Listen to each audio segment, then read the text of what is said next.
రెడ్డి శ్రీదేవి అఖిల భారత ప్రజాతంత్ర మహిళా సంఘం జిల్లా కార్యదర్శిని. ఈరోజు పాలకొండ పట్టణంలో మంచినీటి సమస్య గురించి పాలకొండ నగర పంచాయతీ దగ్గర కమిటీ సభ్యులతో ధర్నా చేయడం జరిగింది. సమస్య ఏంటంటే మంచినీటి సమస్య చాలా తీవ్రంగా ఉంది. పాలకొండ నగర పంచాయతీ విస్తరణ జరుగుతుంది. అలాగే 20 వార్డులు సంబంధించి అలాగే 36,000 మంది జనాభాతో ఈ పాలకొండ నగర పంచాయతీ ఉంది. ఈ ప్రజలకు సంబంధించి పూర్తి స్థాయిలో మంచినీటి సరఫరా జరగట్లేదు.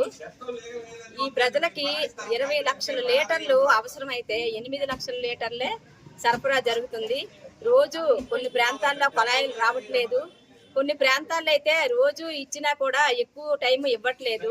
అలాగే ప్రజలు కూడా తక్కువ ఇస్తున్నారు, ఎక్కువ పెంచాలనేసి.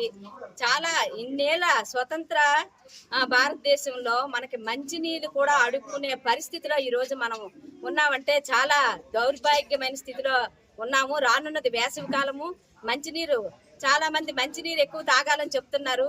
మంచినీరు తాగితే ఆరోగ్యంగా ఉంటామని చెప్తున్నారు. తాగడానికి మంచినీరు కూడా లేని పరిస్థితిలో ఈరోజు మనం ఉన్నాము. అందుకనిసే ఈ రోజు కమిషనర్ గారి దృష్టిలో ఈ మంచినీటి సమస్య పరిష్కారం చేయాలని, అలాగే ఇంటింటి కొలాయిలు వేయాలని, బోర్లు రిపేర్ చేయాలని, కొత్త కాలనీలకి పైప్ లైన్లు వేయాలనేసి, అలాగే ట్యాంకర్ల ద్వారా వేసవి కాలం కాబట్టి ట్యాంకర్ల ద్వారా నీరు ప్రతిరోజు సరఫరా చేయాలనేసి మేము ఐక్యంగా డిమాండ్ చేస్తున్నాం.